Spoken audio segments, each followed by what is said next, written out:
Good morning out there, ladies and gentlemen. It is I, it is he, it is me, P-double-D-E Tepokuyan from the Place to Be Reviews right here with all of yous.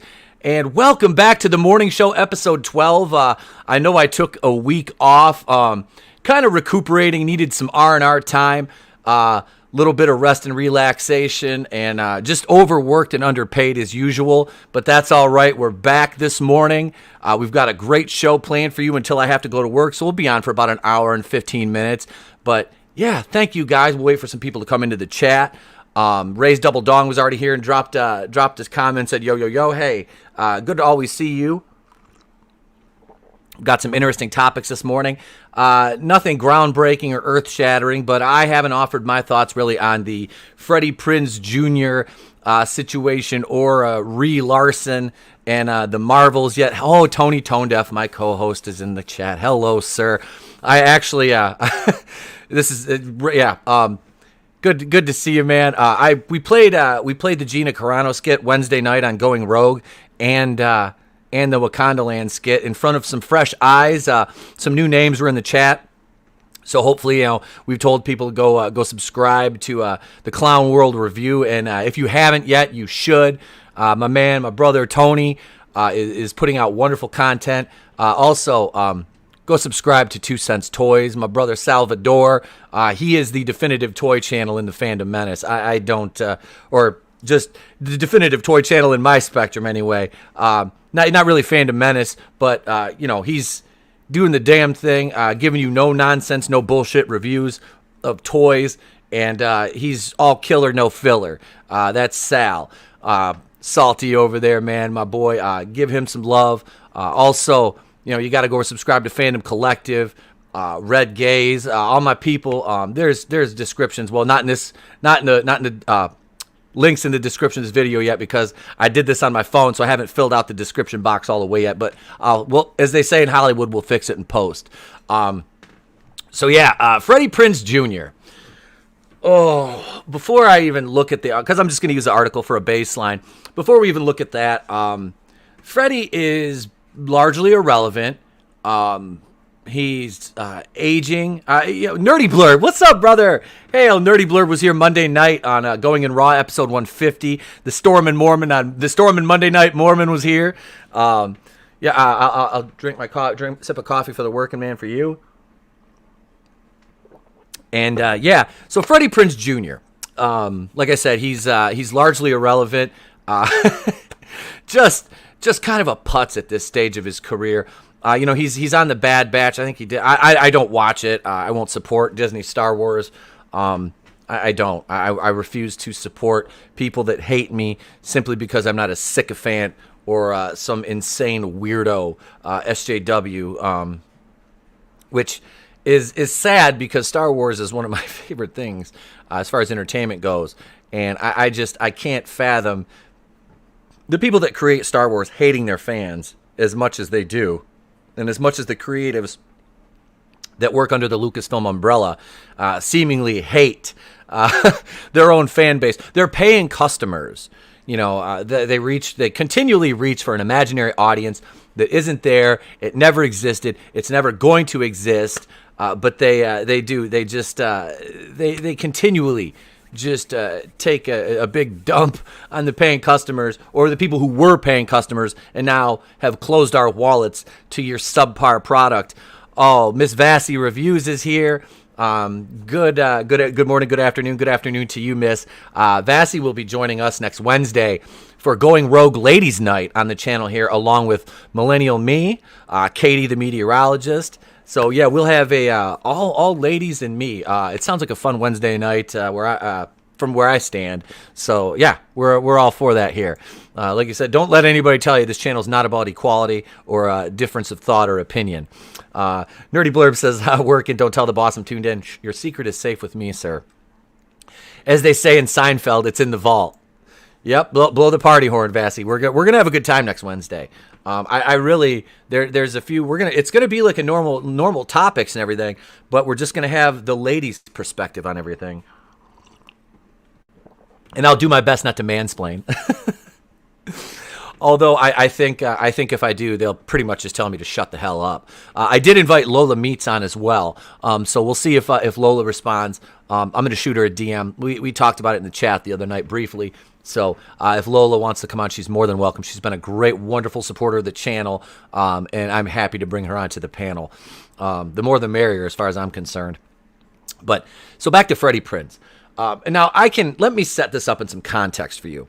Some of you know, I'm a substitute teacher. I only work a couple days here and there, but by and large, since 2018, when I basically retired, I've been a stay-at-home parent. My son being in kindergarten now is, oh no, not the mansplaining. I promise I won't. If I do, you can just tell me to shut up. It's fine. It's fine. You can tell me anything in your voice, and I'll probably listen. So with that accent, I'm going to obey. just a cue there. But anyway, no, I've been a stay-at-home parent to my son for little over 3 years now. I have no issues with that. My masculinity is intact. I'm not emasculated by the fact my wife works and I don't, and I do things around the house. Like right now, you might hear in the background the washer or dryer going off, which in this point I might have to hit a segue and go change over a load of laundry. I'm not going to fold laundry on camera. I promise you I won't. But no, so I'm fine with that. I'm comfortable with that. Freddie, on the other hand, seems a bit edgy by the fact that people call him out for being pretty much irrelevant at this point and living off the Buffy the Vampire residuals of his wife, Sarah Michelle Gellar, who, to this day, I still don't understand how such a sweet, caring woman is with such a tool bag, but that's only if you ask me. That's none of my business, though. That's good coffee. But no, really, it's humorous to me because she does little Facebook videos, which the Phantom Menace Ultra on Keely Chow will post in the Place to Be Reviews group on Facebook, which if you want to join that, there's a link in the descriptions to the other videos. And like I said, I'll fix it in post. There'll be one in here. You can join the group. Not a huge group, 116 to 120 people. It kind of fluctuates, but yeah, you can join the group on Facebook. Absolutely, I welcome people to join. I just kind of started it for the hell of it. I rarely even share links to the streams on Facebook anymore because it really gets no returns. Nobody pays attention, which is funny because I get more traction on Twitter from people that I don't know than the people that I know on Twitter or on Facebook who are like, yeah, we'll support you. And they're just like, and I'm talking about people that I've known personally, like, my life outside of YouTube that I know personally from, having lived or grown up with them, and they're just like, whatever, shut up, we don't care. But no, you guys are great. I do. I love my audience. This honestly, becoming more active on Twitter really opened up the audience to a larger following and just wonderful people. I need to acknowledge the chat. Brightest Day is here. Morning, folks. Morning, sir. Thank you for joining us. Vassy says, good morning, Brightest Day. Pursuing Paranormal. My man, Commander Cody, who is just on Tone Deaf Talks with my co-host, Tony Tone Deaf. Go over to Clown World Review. I think they've got 3 videos out from their conversation right now. I listened to 2 out of 3 of them. I haven't got a chance to listen to part 3 yet, but check that out. A great conversation, and Commander Cody from Pursuing Paranormal is, we're going to bring him on real soon, help him promote that channel. I want you guys to subscribe to him. If you're into paranormal things like that, he has a lot of content that's forthcoming, and this is kind of his wheelhouse. His other channel is still up, Goober Brothers Entertainment, but we've had the discussion, and Pursuing Paranormal is more in his wheelhouse. And speaking of paranormal, as I'm getting off topic here, it's all right. That's what the morning show is. I just like to talk to you guys. It's better than talking to my cat, who's currently sleeping, and the dog is tired out because I took her out in the yard this morning before it started raining and played fetch with her for a good 15, 20 minutes, just wore her out. Haven't been able to get her out and do our normal walk. My wife usually walks her, and we're talking about dog walking here. It's Pet Hour on Etapokuid's The Place to Be Reviews. But no. So I'm still getting over a little bit of a cold. That's why I kind of had a sore throat. I haven't been doing my full, on hard intro with the, the yelling and the whatnot. But that's just because I'm trying to keep the golden pipes in shape. But no, I'm going to be on with Final Death Star, Enemy of the Unfamiliar, and Flipped Out on Sunday night here, probably in a couple weeks or so, for another paranormal episode, because that's what they do on Sunday nights. Enter the Unfamiliar. was it hidden strange mysteries and hidden histories. My twin Final Death Star. As you can see, I don't have my glasses on. I'm gonna have to put these on before I start reading this article, or I won't be able to see. As you can see, I'm kind of leaning in to read the chat here. But no, so check that out. Also, like I said, Final or Enter the Unfamiliar is my Rogue Entertainment brethren. Muy bueno, muy bueno. There we go. Now I don't have to lean in as much. But no, so I actually grew up in a haunted house. So I'll be talking about that and some of the experiences I had. I haven't cleaned these in a while. It's a rough morning, folks.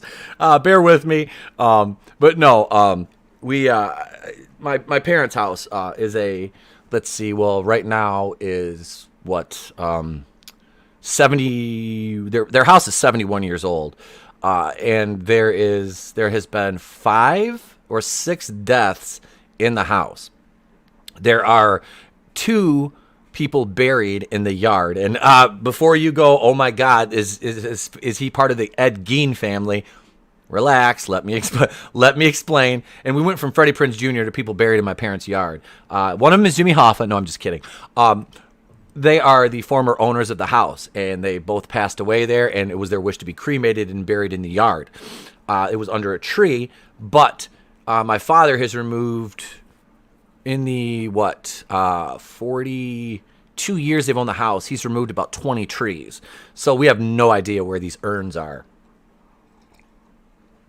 So, friggin' mustache. I'm a hot mess this morning, folks. I apologize.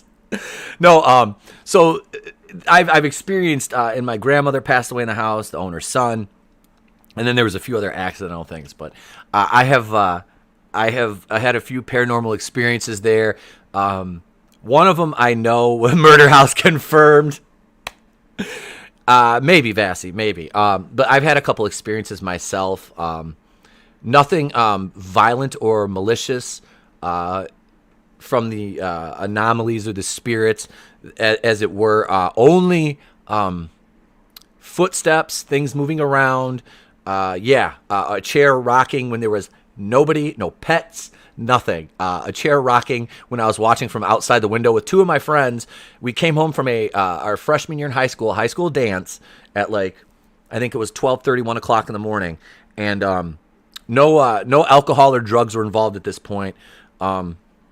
We were 14 years old, and we came home and we're knocking. Anyway, I'm going to save these stories for the show because let me just say that things have happened in the house. They've been a bit frightening, a bit unnerving, but nothing violent or conjuring wise like that. What was that other movie that was real big? One of the first the shaky, not Blair Witch, but Paranormal Activity. Nothing like that. Nothing frightening of that nature. Actually, because I will say this, the bedroom that my childhood bedroom was upstairs. My parents have an old farmhouse. It's almost 5,000 square feet on 40 acres. 2 stories with a full basement. So I had moved downstairs after my grandmother had passed away, and I was in her old bedroom that she had passed on in. And I moved in there probably a month or 2 after she had died. And there was times where I'd hear footsteps in the room. And like I said, we didn't have any pets at that time. I had a bird, but she slept in a cage. So footsteps on the carpet, dragging across the carpet. Things moved slightly. Like I said, there was the chair incident in the living room. The chair was rocking when nobody was awake. Nobody was up. Everybody was in bed upstairs, and this is the first floor. We could see in the window through a crack in the curtains. The chair was rocking. I'm like, oh, cool. My dad got up. He's going to answer the door because I left my house key.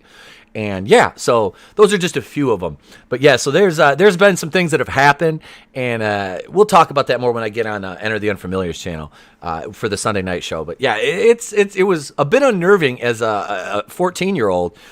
Really before my grandmother died, there hadn't been much. I mean, a few things here and there where I was like, but it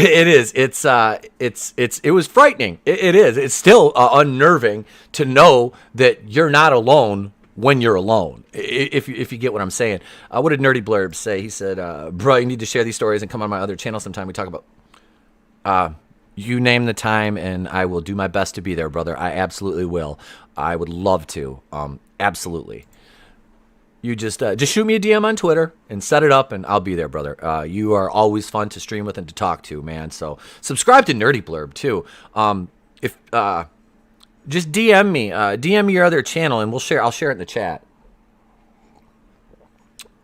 Because I don't know if you have a wrench or not, but yeah, we will. If you're not, I'll just wrench you. But yeah, I definitely want to. I want to get your other channel out there too, and support that.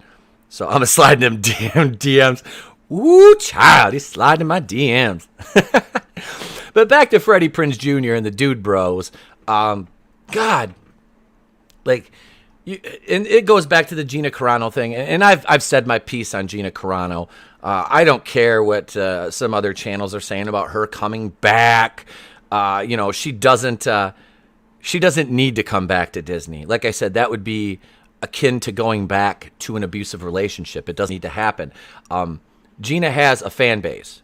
She has very ardent supporters who respect her and love this woman because she is a talented, honest, good person. I don't think that going back to Disney, even if X, Y, and Z happened, people leaving, going back to that, you would have to literally clean house and say, it's a new day, it's a new dawn, welcome back. Excuse me. But no, I don't think it needs to happen. Flindustries. Morning ETEP in the chat. Happy Friday. Phoenix Animation, my brother. Hail to you, sir. Load of laundry just stopped. My finely tuned ears to the washer stopping. No, welcome, sir. Welcome. Thank you for joining us. Yeah, I really question the reasoning that these people think. Oh yeah, Gina's gonna come back. Yeah, my sources tell me, which my sources aren't Reddit. Okay, my sources are me fucking reading and using common sense and cognitive reasoning skills that I have finely tuned over the years. No, Gina doesn't need to come back. Gina doesn't need to come back to Star Wars. They gave her a raw deal. They treated her poorly. She signed with the Daily Wire and Ben Shapiro, and like I said, more than happy now that she's there to support them financially, because up and coming studios and independent creators like that, they need the support of the fans, the community, to grow and to be able to bring you the kind of entertainment you want, not this garbage tier stuff that we're getting now. Which, like I said, I can't speak to the Bad Batch. I'm not going to watch it. I haven't watched it. I do have Disney Plus. I don't pay for it, but I do have it. It's there. And I asked my son the other day, because we watched the Clone Wars together. We're like on season 4. It's not something we watch a lot, just kind of, we have time together. We've recently been watching a lot of Bakugan, which I know nothing about. Neither does he, but we're kind of just watching the show because he likes it. So yeah, I like I said, I was like, hey, do you want to check out, the new kind of Clone Wars show, buddy? No. Okay, fine. We're not going to watch it then. Vassy says, everybody has sources at Disney. Where's mine? Well, you can do what everybody else does, Vassy, and just go to Reddit and call a subreddit your Disney sources. Am I throwing shade? I don't know. You tell me. I just have to laugh because it's like I can conjecture on everything too and pretend that it's real news, but I refuse to do that. I want to give you my thoughts, my opinions, and not thinly veil them as a source. So and I'm not calling out anybody in particular. All I'm saying is it's prevalent on YouTube for clickbait. I don't do clickbait. I do my videos and my streams, and this is what it is. You can watch it or you can't. We're up to 662 subscribers. If I didn't lose any for my last kind of salvo I fired there, but hey, the channel's growing, and I'm not worried about busting through that whole 1,000 mark in a hurry. I don't need to get there right now. I don't. I'll get there when I get there. I'll grow slowly. I'll develop my product, hone my craft, and grow and get there. I'm happy with the growth of the channel. I'm just happy with the channel. What Tony? Let me go to Tony right here. He says, anyone who complained about Star Wars and is still watching their product is weak as fuck. Get out of the way, posers. And Vassy 100. That's absolutely right. That's absolutely right, brother. You hit the nail right on the head. That's the thing is a lot of these people are watching, are still watching the product. And, it's like you spend all this time and make all these videos, about how Disney Star Wars has shit on us, the fans, the paying customers, the true fans that have loved this IP, as long as we can remember, since childhood.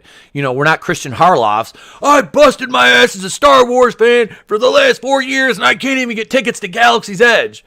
To be insulted by people like Freddie Prinze Jr. Bro. He sounds like Vince fucking Russo from WCW in 1999. Freddie, you're a chump. Honestly. I think he made a comment about wanting to slap Gina Carano, which I think would be hilarious. I want to see a mixed gender fight between these two.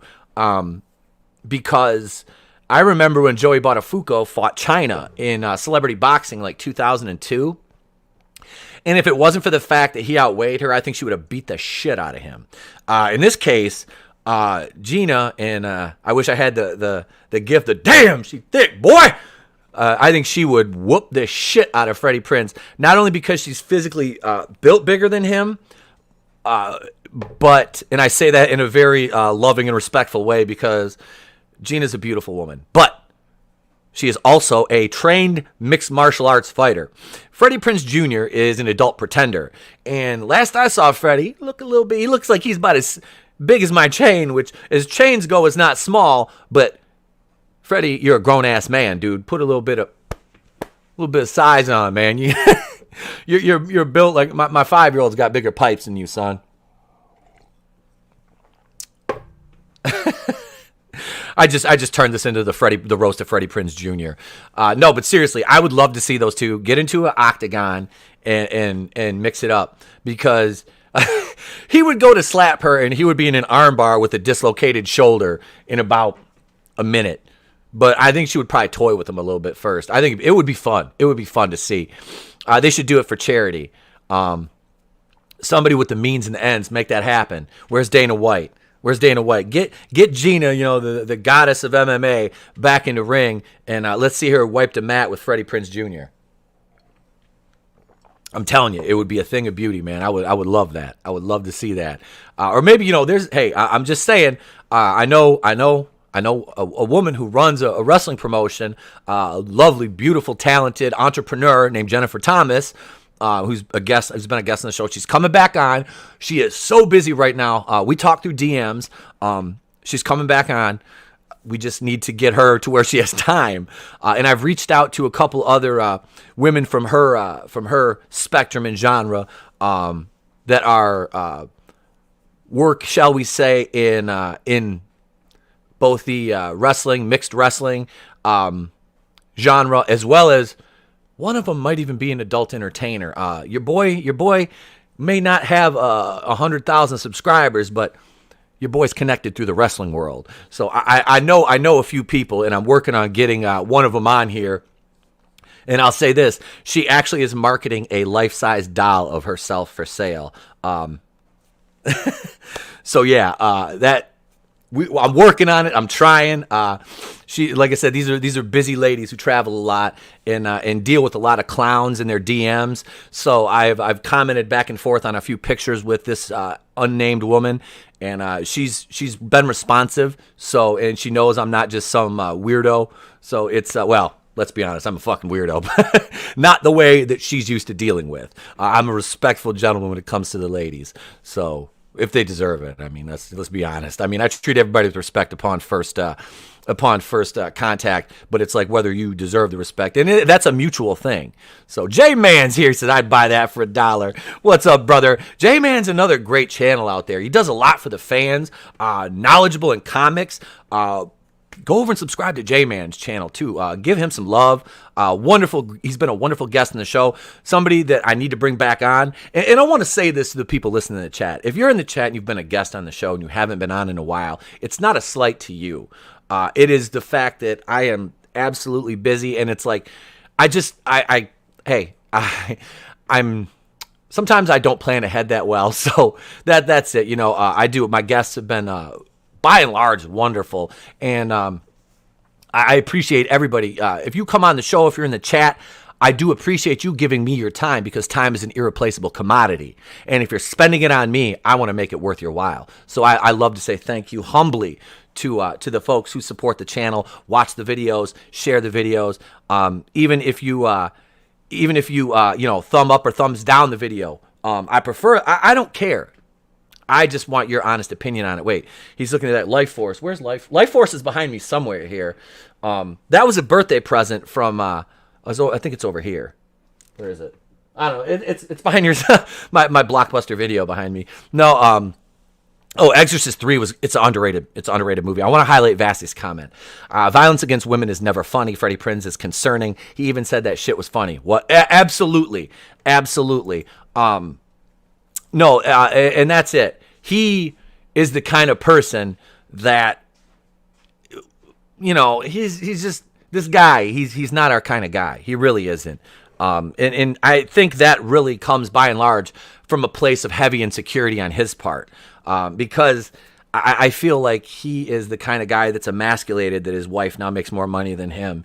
And well, I mean, let's be honest. Sarah Michelle Gellar was always a bigger star than Freddie Prinze Jr.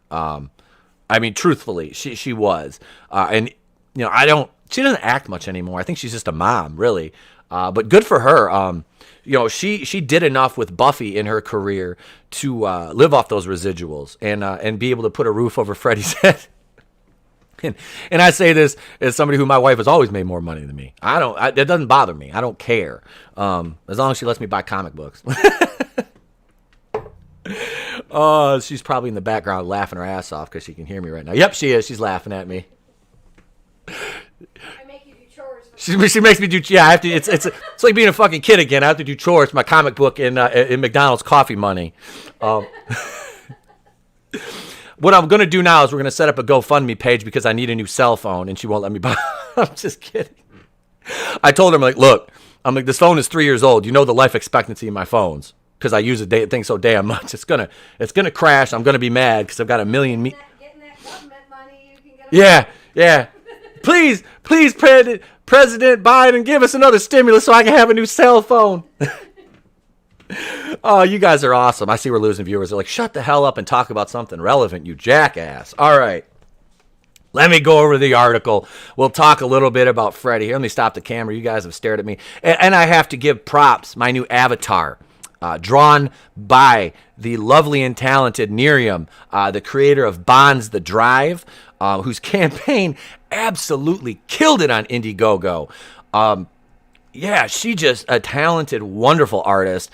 Along the lines of my other, I've got a lot of talented people I collaborate with on YouTube. Phoenix Animation, his book Reclaiming Zendara. He's got Galden. It's going back up on Indiegogo. Vinny Art. Red Gaze, my other co-host from Monday Night, the assistant to the regional manager. There's so many wonderful, talented, amazing creators in this community. And that's what's kind of, like I said, I've been working on my project a little bit here and there, not as diligently as I should, but I'm trying. I am balancing a lot of plates in the air and the spinning sticks right now, or spinning plates on sticks, however you want to say it. People aren't happy with his voice acting, and he's a very salty big man. Oh, he is big mad. He absolutely is. Vassie says that is amazing. That Abby is sick. Yes, and that is me and my son Trey. Let's see. Roddy Piper made Violence Against Women extremely funny. Oh, Roddy Piper was just an amazing talent, and he is sorely missed in the wrestling world. God, he was just fucking awesome. I mean, aside from the blackface incident with Bad News Brown, but here we go. Star Wars: The Bad Batch. Voice actor Freddie Prinze Jr. appears to admit to participating in online cancel culture mob against Gina Carano. And you can tell here, look at him. He's like, I'm a loser. She does everything, and I'm just a chump. I do have to give credit where credit is due. That is I like the suit. I would have went with a different tie and a pocket square, but that is a nice suit. I do like the pinstripe. Star Wars: The Bad Batch actor Freddie Prinze Jr. appeared to admit to participating in an online cancel culture mob following Disney and Lucasfilm firing Gina Carano back in February. If you recall, Disney and Lucasfilm spokesperson fired Gina Carano through a 2-sentence statement. The statement began, let me click off this stupid ad, unless you need Aspercream, which does not sponsor this show. The statement began, Gina Carano is not currently employed by Lucasfilm and there are no plans for her to be in the future. The spokesman added, I was trying to be inclusive. Nevertheless, her social media posts denigrating people based on their cultural and religious identities are abhorrent and unacceptable. Okay, let me stop this right here momentarily and just say that as somebody with a dog in this or a horse in this race, as far as the people that they're saying she denigrated, which we all know the nature of her posts, it was against the Yahtzeism that plagued and turned neighbor against neighbor, and those are of course the Jewish people. And as speaking from that side of things, that was not denigrating. That was not belittling to the community at all. That was staunchly in support, and it was a lesson learned. Those who forget the past are doomed to repeat it, as the saying goes. And sometimes, especially in this day and age, with the current climate, we need to be reminded of these things because we see things from the past being mirrored to not to that extreme of an extent, but the cancel culture is there, and that is taking away the difference of thought, difference of opinion. So that is something that we really need to be wary of as a society. I know it's difficult to hear things you don't like to hear, things that you might not agree with at times, but difference of opinion is necessary. It is needed for to facilitate intelligent and enriching conversations that can help you see things from the other side. I myself, and like I said, we don't get political here on the channel unless it bleeds into entertainment, and this is one of those cases where it does. And without going into this rabbit hole, I will say myself, I tend to be in the middle of things, which, some people say, oh, you're just a fence sitter. I'm like, no, I'm a libertarian. I believe in, if you want to do something, as long as it doesn't hurt anybody, violate anybody's rights, or and everybody is of legal age, then go ahead, then do your thing. You do you. That's fine. But like I said, it doesn't infringe on anybody's rights. Everybody is of age, and it's legal. Legal is a key too. I'm fine with that. I think we should be able to govern our own lives. And that's all I'm going to say. And that goes into the difference of opinion and not being able to accept opinions that you don't agree with. That's a big problem. It really is. And Freddie seems to forget that centrist squad. That's right, Vassy. That's absolutely right. There's nothing wrong with being a centrist. And like I said, I don't want to get political because, and I say that because I don't want to alienate everybody, because I have friends and subscribers on both sides, and I want everybody to be able to enjoy the content and not feel alienated. I was on an Orville Nation stream last night, and this is just a quick story. Hail PJ and Orville Nation, a wonderful channel. I really enjoy going on there and discussing the Orville, which I'm new to the fan base. And it's such a fun show. It really is.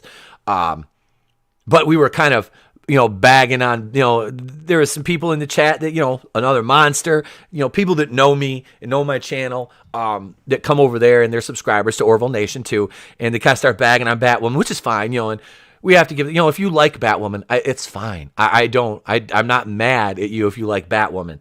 From my perspective, it's not a good show. And a lot of the fans who know the lore, which I'm not a huge aficionado on Batwoman. I'm not.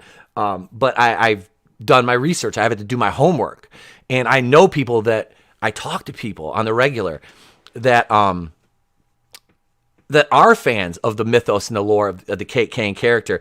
And Vassy, I'm going to get to your comment because I have a lot to say about Wallace Day. Oh my God.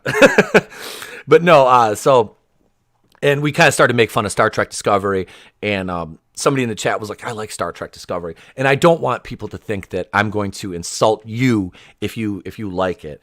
I might mess with you a little bit, but just know that it's all in good nature. You're allowed to like things that I don't like. I'm not going to alienate anybody or castigate anybody or insult anybody. Unless you're a Last Jedi fan, then I might question your sanity a little bit. But no, really, that's fine. That's fine. But Wallace Day, Vassy, before we get back to this article, wow. Wow. Yeah. She, my first, the first review with her featured in the episode was last week. And I think I did the Gary Wright Dreamweaver sequence with her twice, because that woman is a goddess. I like her stature, the way she looks. They have her playing Circe Sionis, who Kate Kane killed, which none of us remember from season 1 because it wasn't featured in any of the episodes. I know I'd done 58 Batwoman videos, and my head is now Quaker Oats up inside this thick skull. Ow. But I haven't been hit in the head with a steel chair in a couple years, so I forgot, getting hit in the head, it hurts a little bit. But yeah, so Wallace Day was a great addition to the cast and looks physically more the part than Ruby Rose ever did. And I always jokingly in season 1 said that I was in love with Ruby Rose, and it was a running joke. Some people took it a little bit too seriously, which is why we have some banned words on the channel now in the chat. Sorry, you know who you are. I love you anyway. But yeah, I just a joke is funny, as long as you don't overuse it. And when a joke gets beaten down like Glass Joe in Mike Tyson's Punch Out, we gotta let's move on. But no, let's see. Vassy reviews. All the Kate Kane fans are happy, and the Ryan fans aren't happy. She was in Krypton. Yes, that was the show she was in. Thank you. And that's why J-Man is so wonderful. What a wealth of knowledge.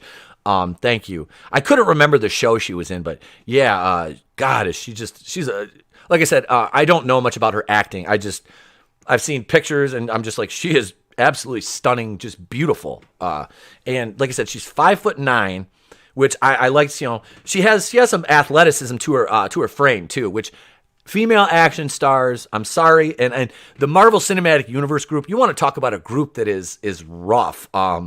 Man, if you go in there and you have anything negative to say about anything, they just, I posted a Stan Lee, one of Stan's letters from the back of a Marvel comic from the Vietnam War era in there about acceptance and inclusivity as it comes to difference of opinions and things, and I haven't got any response on it yet because I've been labeled a hater because I don't just blindly mark out for everything. It's like the meme, consume product and then get excited for next product without offering any criticism or critique. That's not how I roll. I'm not a hater, but at the same time, I'm not just going to consume things and be like, that was awesome, give me the next one. No, it's like, that was good, but wait, please give me, a little bit of more, development or, explanation here, this here. There can be constructive criticism. Clown World Review says, who would you guys think would win between Wallace Day and Gladys Knight? Well, that all depends. Does Gladys Knight have the Pips with her? And how many of the Pips are alive still? Or would the Pips' children, jump in. Are they Pips as well? Are they Pip Juniors? And I'm not talking about Pip from South Park either. I think I'm going to have to give that one to Wallace Day. But man, did she look badass that last episode. I don't know. What do you guys think in the chat? Drop your answers in there. Gladys Knight or Wallace Day? What do you know? Let's see. Let's go back to this article though, because I want to talk about one of our other favorite people in the entertainment spectrum here, but from the Marvel side. We'll talk about that in a minute. Let's go back to this. So we understand the quotes, and this was, and let me say that I don't believe Gina Carano was fired. Looking back now, taking a step back, I don't think she was fired. Her contract had expired, and they chose not to renew it, which is different than being fired.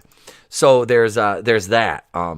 As I said, I just if they ousted everybody, which I'm not saying that's going to happen. I'm not conjecturing, but I mean, you would have to, get rid of everybody from the Lucasfilm story group, Kathleen Kennedy, who, I'm sorry, you can shout it from the rooftops that Kathleen Kennedy is getting fired. Kathleen Kennedy is getting fired. People have been saying it for 3 years, and, just because it happens after, you've been screaming it from the rooftops for 3 years, and it finally happens doesn't mean you're right. Even a blind squirrel finds a nut sometime, and it's funny to me. I think Kathleen Kennedy will leave when she is ready to leave, because the optics of firing a powerful female such as Kathleen Kennedy is bad. That's bad news bears for the for Disney. They wouldn't do that. You can't fire a powerful woman in a position like that, especially one who's an intersectional feminist. That because she would burn I think she already said she would burn the kingdom to the ground if anything ever happened to her career there. So and that's why I think Bob Iger and Bob Chapek just let her do her thing on one side, and they try to keep her away from the Mandalorian. But that she has input to a certain extent on there. Whether or not it's put into practice or implemented in the writing or the creative process of the show, but I know that there is some input that she has. I mean, she's the president of Lucasfilm, which is responsible for the production of The Mandalorian. So if you're going to tell me that you believe that she has no input into that show whatsoever, let me know. I have a bridge in Brooklyn, New York that I want to sell you. It's wonderful. It's a great deal.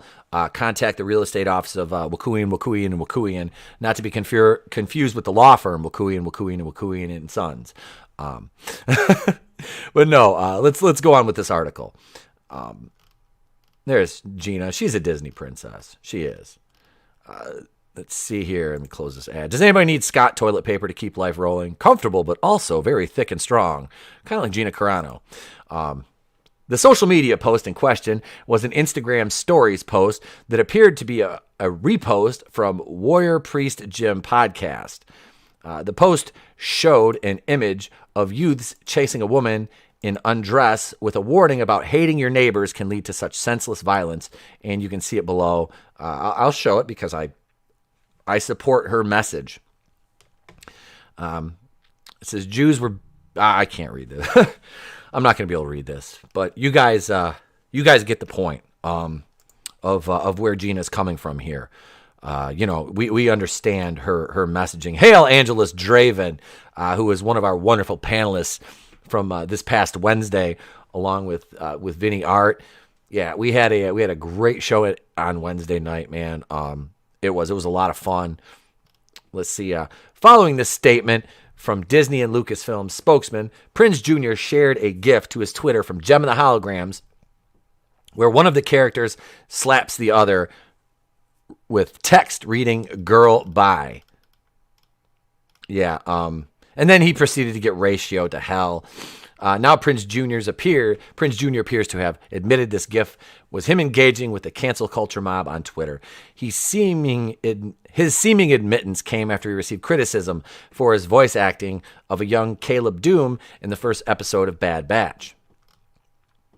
He responded to the criticism, writing, "Because I'm damn good, now you know." No, you're not. You're just a washed-up hack. In response to another Twitter user, Prince Jr. would write, "Twitter's a place where people come to hate and hero worship. I don't care about either side of it." Freddie. YouTuber Az from Heel vs. Babyface responded, writing, "But you do, you hypocrite. You were all too happy to jump on the Gina Carano hate bandwagon. Piss off, back to Hollywood, woke, you utter fake." And Az got way more love than Freddie did. Prince Jr. then appeared to affirm his gif was part of a cancel culture mob targeting Gina Carano. He wrote in response to the YouTuber, "Bro, it was a gem in the hologram gif. That shit was funny. Grow up." And you know that's exactly how he sounds, just like a Chad. He's a tool. And you've probably seen how it goes. Az responded with, "I'm beginning to see why you're as irrelevant as shit if you think dogpiling the cancellation of a human being is funny, bro." Prince Jr. has not replied as this writing. Yeah, so that speaks volumes about Freddie and his ego and his damaged ego, shall we say? Because he's obviously very insecure about his self and his place in the world of entertainment, as it were now. Let's see.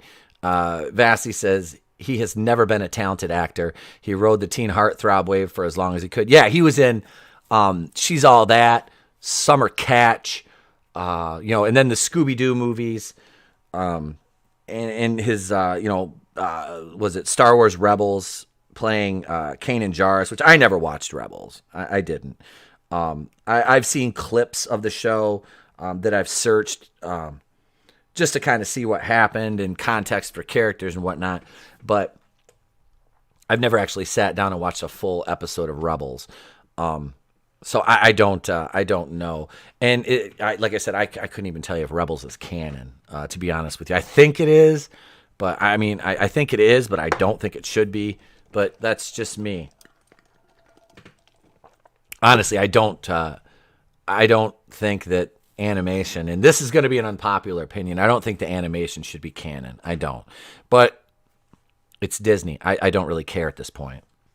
Like I said, I'm not watching any new Star Wars, which after the whole Gina Carano thing really disappointed me, because I was honestly looking forward to seeing the Book of Boba Fett, because I'm a fan of the character of not only Boba Fett, but Fennec Shand as well.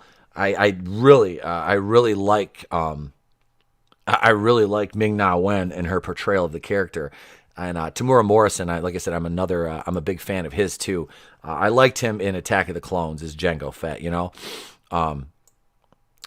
But I like Attack of the Clones. I do. I think it's a cool. It still is a kind of a cool movie, and the prequels get a lot of unwanted hate. There's world building in there. Yeah, the dialogue is bad. They could have done better with some of the dialogue. George could have done better. But I will take any of the prequels, and I love the Phantom Menace.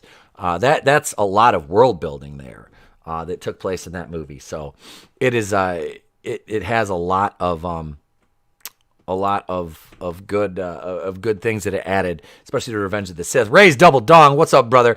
Admittedly, he played the voice of Kanan pretty good. Yes, Rebels is canon. That's how Ahsoka got brought back to life, because of Rebels. Yeah, see, I'm not really an Ahsoka Tano fan. I mean, I don't hate the character at all. I'm just kind of indifferent.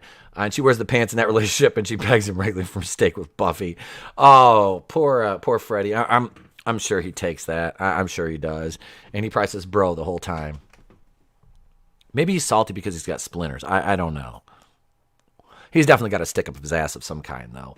But we'll, let's see here. Next, we're going to talk about one of my least favorite people in all of entertainment. Oh, Brie. Yep. Brie is back in the news again. Of course, and it's not because of her YouTube channel, but we're going to go back to Bounding into Comics.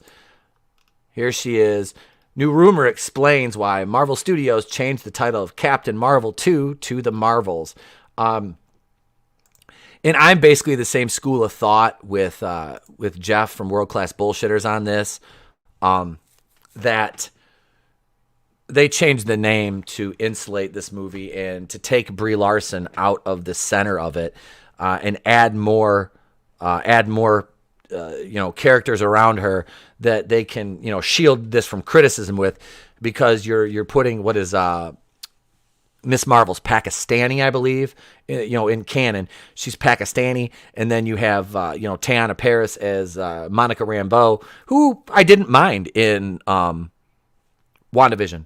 I'd like some more development on the character, obviously, but I didn't hate her character. And Falcon and the Winter Soldier made me like WandaVision more retroactively, because I kind of, like I said, for everything I liked about Falcon and the Winter Soldier, there was a lot of things about it I didn't care for. There was some aspects. It's like, I see what you're trying to do. I see you, and it's garbage tier. It really is. They just, it's cringy, a lot of the shit they did in that show. But that's my opinion.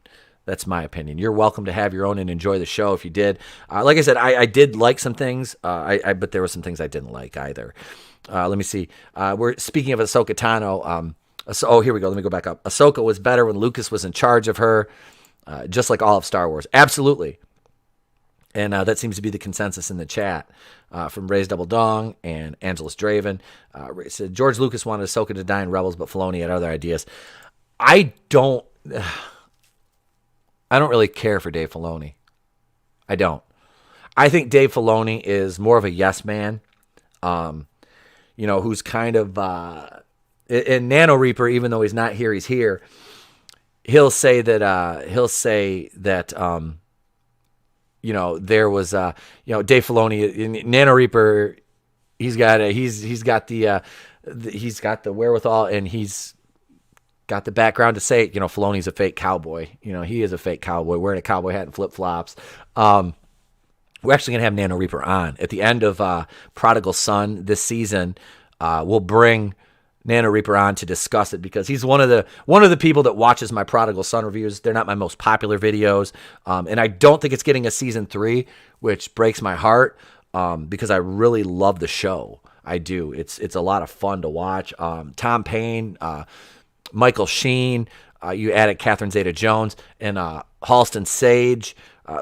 It's got a solid cast. Bellamy Young, Lou Diamond Phillips, Aurora Perrineau, who plays Danny Powell, and I can't think of the actor who plays JT Tarmel, but it's a great cast. It really is. So that I don't know if that's getting renewed for the 3rd season, and I've kind of went way off the rails here. Let me go back to the comments, to the chat. J-Man, Falcon Winter Soldier died in the last few episodes, though. John Walker was awesome. Yes! John Walker was the highlight of that show for me. He was phenomenal. What's his name? Wyatt Russell did a wonderful job. I kind of made fun of his jawline. He looked like Carl from Up in the mask at first. But when you got into brass tacks of him playing the role of John Walker, he was awesome. I was rooting for him more in that show than anybody else. Pursuing Paranormal, though they know Brie can't stand on her own. Let's be honest. The reason why Captain Marvel made money is because it was pre-Infinity War, and she had 10 years of hype assisting her with the franchise. I think you mean pre-Endgame, because it was sandwiched in between Infinity War and Endgame. Was it? Yeah, that was between the two, and that's the only reason that made money. Well, let's be honest. We know Disney was buying out theaters. We know they were. It's been proven that they were buying out theaters. And Rotten Tomatoes, of course, moved the goalposts from what they called review bombing, which it wasn't review bombing. They were fans using a feature on the Rotten Tomatoes site called Want to See. If you did not want to see that, you were free to express your opinion. But since the chairman of the CEO of Fandango, who owns Rotten Tomatoes, was a former Disney employee, I'm sorry, there was collusion there between the two to move the goalposts for Cat Pan Mediocre. There was. Tim Possible, welcome. He says John Walker had the best arc. I firmly believe that. Absolutely. Between him and Baron Zemo, Also, Daniel Bruhl was great as Zemo in that, and that really made me like the character. He's kind of the guy you love to hate, and I love Daniel Bruhl's portrayal of Zemo in that. I'm glad we got to see him be a badass. Clown World Review says Dave Filoni's a one-trick pony. Anyone can replicate success. That's right. If you just use the same formula over and over again, that's what happens. Pursuing Paranormal says, "Oh yeah, my bad. No problem. I just to set up the timeline. Yeah, it was between Infinity War and Endgame, and that's why it made money. Because honestly, the movie, and I featured this last year in my Is It Woke series. I don't think the movie was woke. I simply think the movie was bland. It was vanilla, and I made this is another thing about the Marvel Cinematic Universe group. Everybody's talking about casting. Who was it? Dr. Doom. And like, this guy. And I'm like, no, you know who should play Dr. Doom? Mads Mikkelsen. And I hear something, he was already in the MCU. And it's like, yeah, so is Gemma Chan. She was in Captain Marvel, which nobody really remembers because she was so forgettable. Manju Dimon Hansu, I believe his name is, from Blood Diamond. He's been two different parts in Marvel. He was in Captain Marvel and Thor Ragnarok as two different, or was it Guardians of the Galaxy? Guardians of the Galaxy and Captain Marvel is two different characters. So I don't even remember who Mads Mikkelsen was in the MCU, but why not use him as Dr. Doom? I think he would be phenomenal. Let's see, Ray's Double Dong. Falcon and Winter Soldier killed off everything. The Falcon, Sam Wilson, represents the MCU. Basically, by Sam accepting the shield, is saying that Falcon character can't stand on his own. You're spot on. You're spot on, Ray's Double Dong. Absolutely. Falcon didn't need the shield. He didn't. I don't mind him having the shield, but I don't really think he needed it per se to be accepted as a character, because Anthony Mackie, I've said it before, is a great actor, and him having the shield, like I said, it's kind of whatever. It didn't need to happen, but like I said, I think that they get too caught up in, we need this to happen because, we got to have, it's 2021, and okay, I'm sorry, but the red, white, and truth thing, you're retconning Steve Rogers, and you're not, nobody has brought this up until now, because it's like, this climate, we have to have a black, was it the same character in both movies, Ray? It was? I didn't think it was the same character, but all right. That shows how much I remember about Captain Marvel. I just kind of put it out of my mind. Like I said, I watched it. I've seen it 4 times. Twice to review, once with my son and once with my wife. And I'm just like, I don't really remember much about the supporting cast. I just remember it was not that good of writing. It was retcons. And it was just kind of meh. Korath, okay, thank you, Ray's Double Dong. Superfan Adam Shawhan, welcome, sir, welcome. J-Man says, plus if Evans wanted to return, they would strip Mackie of the title in 1 second. Oh, absolutely. Absolutely, Pete loves it. I hate that movie. I don't want it's boring. All right, so we're going to scroll down here. Marvel Studios and the company's head, Kevin Feige, previously called the film Captain Marvel 2 during the Disney Investor Day 2020 presentation. During that presentation, Feige stated, the fact about Miss Marvel is that her idol is Captain Marvel, and Captain Marvel 2 is currently in the works with director Nia DaCosta. Yay.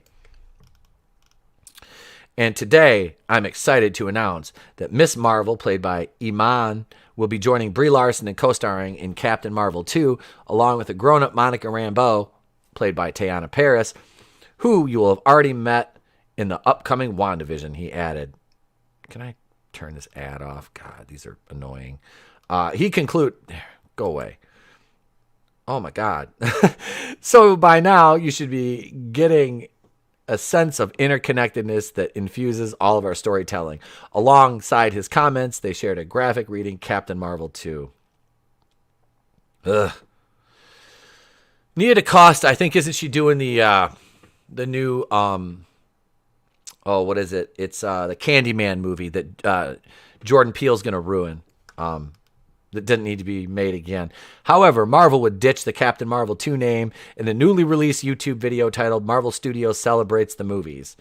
As seen in the video, the film is no longer titled Captain Marvel 2, but it is now called The Marvels and will debut on November 11th, 2022. Yeah, this is I'm not watching this in the theater. I'll jump on my Lego pirate ship and sail the high seas and watch it. But I'm not watching it. Just Another Red Shirt is here. Thank you. He says, hail all. Thank you for joining us. Be sure to hit that like button. Superfan Adam Shawhan. Yeah, Miss Marvel was an adventure cartoon on Disney, a.k.a. Kamala is her name. Yeah, Kamala Khan. Let's see. There's a weird civil war going on in the Captain Marvel fandom. I find it confusing. Yeah, it's weird because you have these Brie Larson. It's the Breetards, as we call them, or the breeders, that are they're releasing Captain Marvel, the Marvels on Veterans Day. That makes a lot of sense. Just Another Red Shirt, doesn't it? I'm sure they're gonna talk down to the military about the military or something to virtue signal. I don't know. Let's see. However, a rumor from Drew Deitch at Giant Freaking Robot claims it has to do with Brie Larson. Deitch explained, according to our source, Brie Larson saw Captain Marvel 2 turn into the Marvels because the powers that be at Marvel Studios did not feel that she delivered in her first one on her own. She didn't, really. Her performance is forgettable. It was clear that the folks at Marvel Studios were not confident that another solo Captain Marvel movie was strong enough to stand on its own two legs. Let's see. Deitch would also claim that his source informed him that the film will also feature Blue Marvel, known as Adam Brashear. Blue Marvel is a relatively new character. His first appearance in Adam, The Legend of Blue Marvel, by Kevin Graveau and Matt Broom in 2008. As detailed in his first appearance, Brashear was a hero of the Korean War. He served in the Marine Corps, Semper Fi, my father's a Marine, and earned 2 Silver Stars. He graduated magna cum laude from Cornell in 1954 and has a PhD in theoretical physics. He was also a fullback who racked up 5 touchdowns against Harvard in 1953. However, despite his heroics and his loyalty to the United States of America, the president would ask him to cease his superhero activities and rewarded him with the Presidential Medal of Freedom. Okay, so here he is right here. He honored the president's wishes and became a physics teacher and began raising a family. He would be recruited back into superhero duty by Tony Stark after the return of Ant-Man, who he had previously defeated in the 1960s. Blue Marvel has incredible strength. He's able to lift a meteor the size of Arkansas as well as the aircraft carrier, the USS Enterprise. Not only does he have incredible strength, but he also has antimatter manipulation. He is able to channel antimatter energy in a number of ways. He's been known to use concussion beams, force bolts, as well as an optic blast. He can also create energy constructs and shields and power up his physical attributes with his antimatter, making his punches lethal. He also has the ability to heal others through molecular manipulation. See, this is a character that I had no idea who he was. Oh, that Brie, says Superfan Adam Shaw. I'm going to go back to the chat for a moment here. Tim Possible. Hello. I don't know if I said hello to you, Tim Possible. If not, I apologize, sir. Welcome. Thank you for joining us. I'm thinking the Loki series will be the best MCU show. I'm going to touch on that in a minute here, the Loki series, because I have some thoughts about that as well, as far as that goes. Man. Yeah, I like Loki. I love Tom Hiddleston. He's wonderful. But we're gonna talk about that. See, she was a plank of wood. Yeah, she was. Vassy says, hit the like button, friends. Yes, and Vassy's one of my many wonderful mods on the channel. And I'll reiterate, next Wednesday night, we're having a special Rogue Entertainment show on in place of the regular Going Rogue. It'll be Going Rogue, the Ladies' Night edition, with Miss Vassy reviews, Fallon from Millennial Me, Katie the meteorologist of so many random fandoms, and also possibly Lola Meets, who has some of the best avatars in the game on YouTube. Let's see, Superman Adam Shawhan says they will cut his balls off in the MCU. like I said, I'm not familiar with the character, so if they do add him in, it's going to be new to me. Yes, Ladies' Night. That's I said we're going to. I'll make up a special intro for that one, but I'll try not to get copyright claimed. I've been doing my best to stay away from that as we inch ever so much closer to the point where the channel gets monetized, which is an afterthought. Is right now to me is just putting out good content for you guys to enjoy and getting back into the swing of things with the live streaming and the morning shows. So yeah, I'm here to entertain, inform, enlighten, and most of all, just talk to you guys and guys and gals out there and entertain you in the best way that I can. Let's see. So we go back here. There might be reason to doubt Giant Freaking Robot's claims, as they also speculate that Monica Rambeau will play some role in the Marvels, considering her history with Brie Larson's Carol Danvers and what was hinted at in WandaVision. As previously noted, Feige also already confirmed Teyonah Parris' Monica Rambeau would indeed appear in Captain Marvel 2. So I'm not going to play it. Don't worry. I'm not going to do it. I'm not going to do it. I promise I won't do So there it is, and we got this one too. This is for another monster if he watches the playback, because he always hashtags this to me in his comments. That's just a car. There. The original Captain Marvel film grossed $1.129 billion at the global box office. It earned $426.8 million domestic. The numbers reports it grossed $67 million in total domestic video sales. However, the film was, as we spoke about earlier, sandwiched between Infinity War and Endgame. And yeah, they had that post-credit scene with the pager to kind of promote Cat Pan Mediocre 2. I'm not going to make any Brie Larson feet jokes this time. What do you make of this rumor? Okay, so let me break this down the best way I can here. Let me go back to the chat for a moment. Jude Law is the star of Captain Marvel. Pretty much. Oh, Vassy says, I still haven't watched Captain Marvel. I probably should. Oh, God. I mean, I don't want to recommend it, but you really aren't missing anything, and you don't miss anything in the Infinity Saga by not watching Captain Marvel. It added nothing. It added nothing to the mythos or the lore. It retconned, and this is another thing I got in an argument in the Marvel Cinematic Universe group about.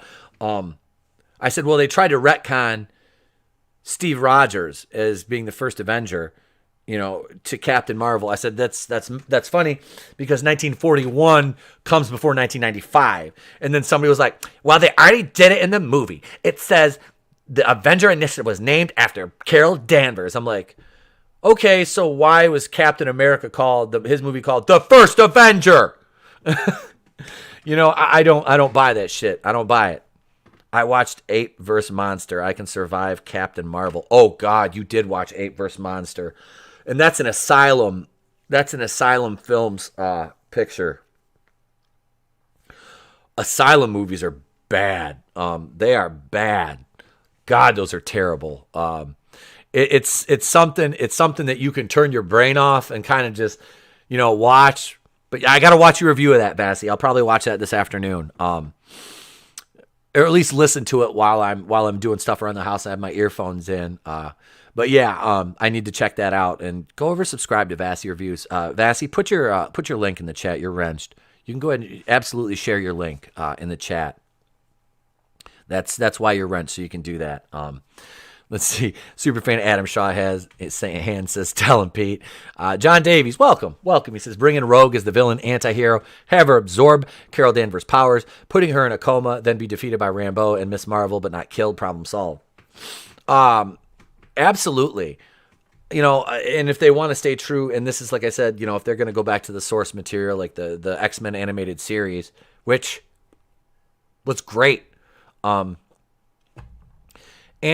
you look back at the X-Men cartoon from the 90s in the comics, they had such a diverse, vast array of characters. One of the leaders of the X-Men at one point was Storm, who's a black woman. And now they're worried about, well, we have to have diversity. It's like, it's already there. It was already there. It's always been there. You're just choosing to act like it wasn't there. It didn't exist. Nothing existed before 2018. Oh, you're welcome, Bassett. You're welcome. You're always, like I said, you're a mod. You're always welcome to share a link in the channel. And I encourage people watching, if you're not subscribed already, go subscribe to Bassett Reviews. She puts out wonderful content, a great up-and-coming channel, and just an all-around awesome person. So, yeah. But no, I don't think the Marvels is going to be worth its salt. It's not going to make $1 billion. I don't think it's capable of that. I mean, unless they want to, buy out theaters again and sandwich it between. But what are you going to put it in between? You don't have box office draws like Endgame, Endgame and Infinity War anymore. You don't. You're never going to have that again, Marvel. You're never going to have that again. The Eternals isn't going to make $1 billion. I have literally no desire to watch the Eternals. None whatsoever. I just, oh God. Yeah, I don't have it in me to sit through that. And it has nothing to do with the fact that they're touting that, the first gay. This is the thing. Stop virtue signaling. Stop virtue signaling. If there's gay characters in it, cool. You know how you do that, right? You write the characters and they just happen to be gay, okay? And I will credit, and this is a very bold statement. We'll see if it pays off. New Mutants did that right. What's her name? Maisie Williams, I believe her name is, and the other young lady who were lesbians in the movie. It happened, and it was like, okay, they're in a relationship. They're clearly, they clearly have feelings for each other. It's there. It's in the ether.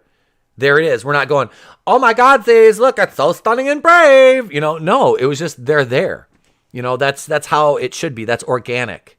That's, that it makes me laugh that they think that this has to be like a selling point for the movie. Okay, I get it. You want to include people from the LGBTQ communities and get them watching your product. They're already watching your product. They've always been fans of your product. It doesn't have to be the all new stunning and brave Marvel to draw in this new crowd. You're reaching again. You're reaching again and you're virtue signaling, and we see it. We're not stupid. And that's the thing is, if you call this out in groups with like these MCU stands, I got called a racist the other day for literally nothing. For nothing. It's utterly, these people are ridiculous. It's like you if you're a fan, you have to be all in. You can't just, you can't critique anything. You have to blindly accept it. Let me go back to the chat. Vassy says, Storm is my favorite X-Men. Angela Bassett would have been perfect for Storm if she's younger age. Angela Bassett would have been wonderful. You know who I think should play her is, I believe her last name's Cargill. It's like Jade Cargill. She's a professional wrestler. And she did a Storm cosplay. And she's another one with just a athletic, she's a professional wrestler, beautiful woman, gorgeous physique. I don't know much about her outside of I've seen her on Instagram doing cosplay. I'm in a wrestling group, so I've seen people post pictures of her, and it's like, she would be wonderful as Storm. Halle Berry did good in the older X-Men movies. I believe it was the Bryan Singer X-Men movies. I always liked Halle Berry. I mean, at one point, Halle Berry was probably the most beautiful woman in film. Talented, very talented actress. The Catwoman movie, we're not going there. We're not going there. That's bad. It was bad. We all know it was bad. We all know it was bad. Angela Bassett's another one. She's actually in, 911? My wife watches. She's in American Horror Story, and Angela Bassett is still a gorgeous woman, wonderful actress, very versatile, very talented. If you haven't seen her portrayal of Tina Turner, you need to watch that movie. I think it was called What's Love Got to Do with It.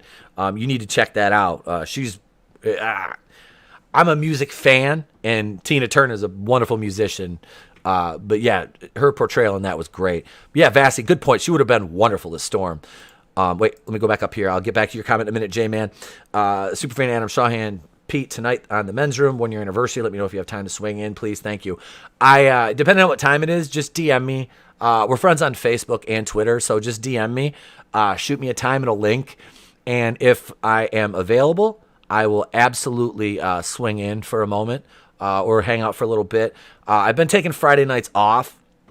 I was on Vinny's stream last week. He invited me on. I was like, absolutely, because Vinny comes on the show all the time. So it's like, you gotta. It's reciprocal. If you ask me to come on a stream, if you're a regular on my streams, I will. So I'll try to stop by tonight, Adam. Absolutely, man. And let me go back to J-Man's comment. New Mutants did do it right. Good point. Yeah, it wasn't thrown in your face. It wasn't anything that was ham-fisted. It wasn't forced. It was two people in a relationship, who obviously developed feelings for each other. It was organic and it was done right. And that's one of the things that the movie did right. I think that movie, if they were going to do a sequel, if Disney had not gobbled up the Fox as they did, Fox Studios, New Mutants needed a sequel because the whole movie was building to a sequel. And that's the problem with where it's at now is, we're never going to get a sequel to it. So it really takes away from the overall impact of the movie.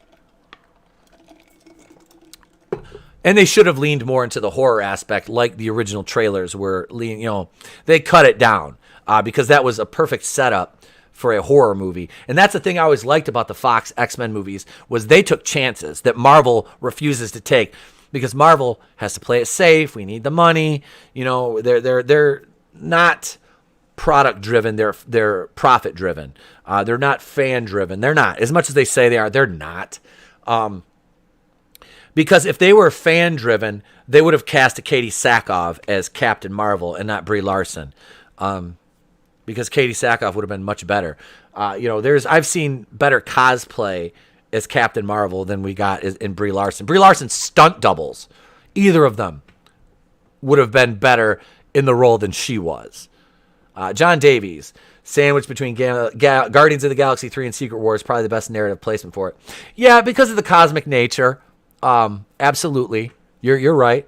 You're right there. I can't disagree with that statement, John Davies. Have you read comics since growing up? I have not. I read some comics as a kid, mostly Spider-Man, some Star Wars, a few Batman. I wasn't. I was more into the animated stuff. Let's see. Have you watched Marvel shows before May 2008? Do you have opinions about the MCU adopting more of the original media? You may be a racist. That's basically it. Good. Nice. I like that. Let's see. The Clown World Review says, I want to ask Vassy a question, but I'm afraid she's going to get offended. Vassy Review says, I'm perpetually offended. I find that hard to believe. I do have to cut the stream, though, because I realize that while we've only been going for an hour and 21 minutes, I am about 8 minutes from check-in time at work. So we'll go for a couple more minutes. I'll just kind of wrap up my thoughts here. But yeah, like I said, I would have preferred to see the Fox X-Men universe continue independent of Disney's umbrella and their homogenization of all things Marvel and Star Wars. Tony's going to ask this question, so she says run. I'll be late for work. I am usually every day anyway. It's fine. They've just come to accept it from me. No, I have flexible start time, so it's all right. I just like to get there in a certain time window to maximize what I'm doing. But no, yeah, I think that like I said, the Fox X-Men universe, they took chances. Not all the X-Men movies are great. Apocalypse was bad. Dark Phoenix was bad. The one thing that Dark Phoenix did right was it did the Skrulls better than Captain Marvel's. Okay, here we go. Let's see what Tony say. Is Vassy an American thing? And in Australia and the UK, they pronounce it Varsy. Tony says, "I'm sorry, don't hate me." John Davis says, "Triggering intensifies." Yeah, no, I do. I think that Marvel could have learned a thing or two from the Fox X-Men universe and taken some more chances with some of their movies. And like I said, there's a few swings and misses, but that was in the later stages. Wolverine or X-Men Origins Wolverine wasn't great. And I say that as somebody who really liked Wolverine as a kid in the animated series. He was one of my favorite characters in that show. Him and like Jubilee were always cool. What was the other one? I liked Rogue. I really liked Rogue. I kind of went back and started watching. That's one thing I do watch on Disney Plus. Logan sucked. See, I liked Logan. I thought Logan was good. Was that Mangold that did that? Man. Yeah, I dug Logan. And I really didn't mind that, what's her name, X-23, the movie. Yeah, no, I liked it. That's when I own that one. Vassy says, excuse me. I think she's coming to get you. Superfan Adam Shawhan. Chris German says, hello all. Well, hello, Chris German. Thank you for joining us. I'm sorry if I'm ending this now when I get more people are coming into the chat. But like I said, I'm getting to the time where I only work a couple minutes from where I live, and my commute time literally will be about 2 to 3 minutes to get to work. I don't live in a huge city, so it's relatively a quick drive, a straight shot with very little traffic where I go from home to work. To end the X-Men universe on that movie, well, I mean, they were trying to put a kind of the metaphorical bow on it to end it. So I understood what they were doing. Vassy Review says, the Clown World Review, I'm Irish, so nothing applies to me. And that's, Vassy has that accent that she should be doing, like, what is that, ASMR stuff with. They could just, like, it's just so soothing. Your reviews are just soothing. You're very soothing to listen to, unlike me, who sounds like, Elmer Fudd going through a juicer.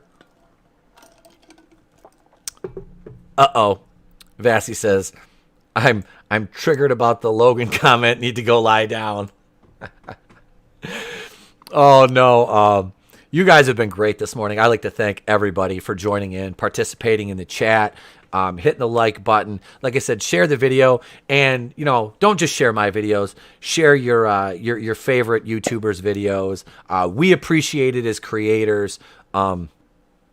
And we do. We really do. It means a lot to us to get our material out there to an audience that might not see it otherwise.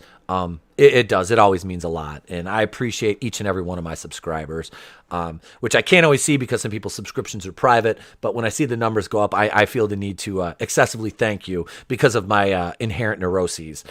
Superfan Adam Shawhan. Vassy says, loads of people say I need to do ASMR. You do. You do. And Ray's Double Dongs, thank you, brother. Have a fantastic day. Thank you. Ray's Double Dong, my brother, has been part of the channel and a subscriber and supporter from, the back, under 10 subscriber days. He's been here since the very beginning, when we were just a podcast on Anchor FM. And if you're wondering about the numbers on Monday Night Going in Raw, how did we hit episode 150? And if you look at the playlist on YouTube, it only goes back to episode 41.5. Allow me to answer that. The first 41 episodes of the podcast, which turned into Monday Night Going in Raw, which was the original broadcast here on the channel, are available on Anchor FM for streaming. Those are all on there. My former co-host, MJ, is featured on some of those, along with another guy I used to work in radio when I worked in FM, Kyle.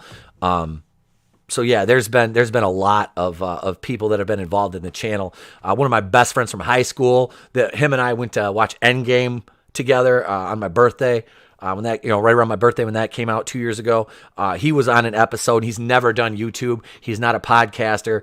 Just a really good personal friend of mine. He's on one of the episodes we talked about Endgame. So yeah, the podcasts are all there. And like I said, the episodes of all the live streams are still available on the Place to Be Reviews YouTube channel. They're there. We'll probably take some of them down later on. But that's down the road. Not now. There's a back catalog of videos.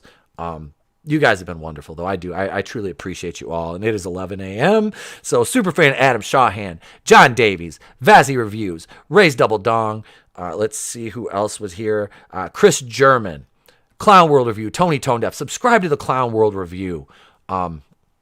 Vassy, could you share Tony's link in the chat, please, darling? I would appreciate it. To the Clown World Review. Like I said, Superfan Adam Shawhan. I'll tweet a link to that stream out later on. If I'm on there, I'll tweet it out anyway. But I will make sure to let you guys know if I'm going to be on there or not, but I'll tweet it out regardless because they are great supporters of the channel. J-Man, thank you for dropping knowledge in the chat today, my brother. I appreciate it. Tim Possible was here. Just Another Red Shirt. Brightest Day was here. Thank you all. I'm scrolling all the way back through here. Pursuing Paranormal. Angelus Draven. Let's see, who else? Did I miss anybody? I think I've got everybody all the way back to the very beginning. Flindustries, Phoenix Animation, Nerdy Blurb TV.